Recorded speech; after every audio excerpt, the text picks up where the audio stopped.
When I first met Gerald, it was back in, was it like 2010 that we applied to the program. He is the one who interviewed me. And I still remember that back then I was so nervous. I feel like it's a constant coming out process, like it never ends. Like I meet somebody and I have to share it kind of all over again. And when I started the program, I was able to continue to share that and to um, have that be a conversation that I could have about my identity, my experience. DACA didn't happen until the last year that I was in that program. And so at that time, I was still like literally I was fundraising to get through like the tuition. I remember pulling Gerald aside and telling him like, you know what? Actually, I'm really worried because I'm still struggling to pay for tuition this semester. He was like, it's okay if you use this paper to just do your own research on like scholarships that you need to find or whatever it is that you think is going to be helpful for you to get through. He really tried to like figure out what might be helpful for me and make that a reality instead of just like listening and saying like, oh, I'm so sorry that's happening. Gerald's one of the people that has believed in me. Like I think I told him like, hey, I'm gonna go to Harvard and I'm going to apply to all these graduate programs. He was like, yeah, that's awesome, let me know how I can be supportive or whatever, right? And even like when we wrote an article together, and this was me being out of school. Like I wasn't even connected to SDSU anymore in terms of like being a student, but I feel like he always managed to send me an email and want to connect and see like, how are you doing, how are things going, and how are those like goals that you have for yourself, that I've appreciated immensely. Just to know that like, Gerald, with his position and his titles and whatever, he always made that time and like made that time to encourage me and believe that, oh, there's all these possibilities, and they can become a reality. He's a very, very tall person compared to me. I'm very short. And the way he kind of, you know, would sit in a chair and make his make sure that you were eye level and would, I think that the phrase in my mind is he always has like a twinkle in his eye. There's a lightness in the way he's um, interacting with you. And I think he just made me feel so welcome.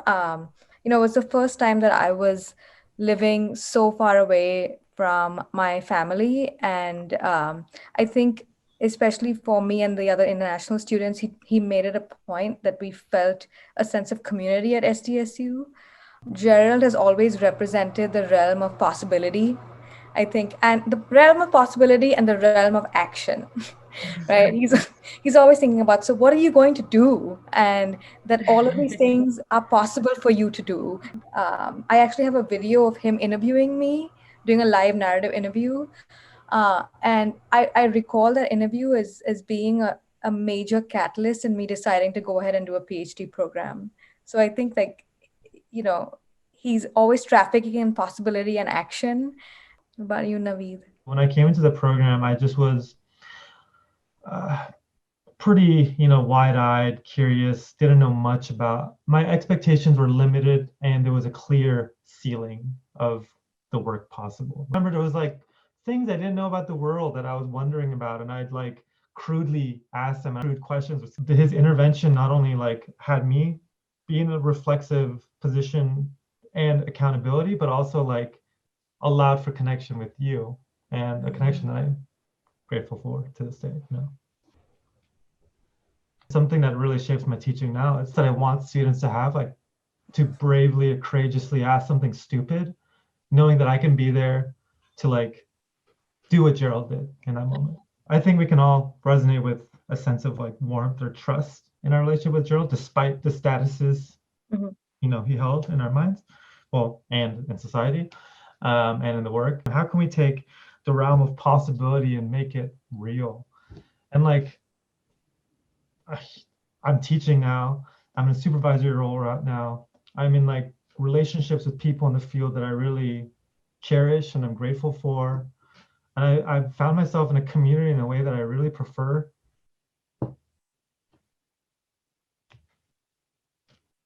I really put that to Gerald's influence on my life. Put on my surfing shirt today too, because after the program, I got LASIK and surfing became a possibility. And I remember telling Gerald, like, surfing's this thing I've always wanted to do, but because of my eyesight, I couldn't do it. And he's like, let's do it. And now, like, I've surfed so regularly, and I surf regularly with Gerald, and he was one of the people that helped me learn. And I'm just really grateful to him beyond just therapy, professional stuff. Feel like that's part of Gerald too, like seeing us in our humanity, where it's not just like students, but it's beyond that. Like, and I feel like I've never felt like judged by him. It's just like you're doing like like what you're doing is like I feel like when I talk to him, he's just like, you're doing all these amazing things, even when I may not feel like I'm there. Like I connect back to other things like my goals with what I'm doing, or even narrative therapy and like the value in that. And for me, he's like this like living, breathing example of like living what you practice. I have, this great example of somebody who's not just like, this is therapy and this is your life, but it's like he practices and like I feel like he brings this lightness because he's like practicing what he preaches too.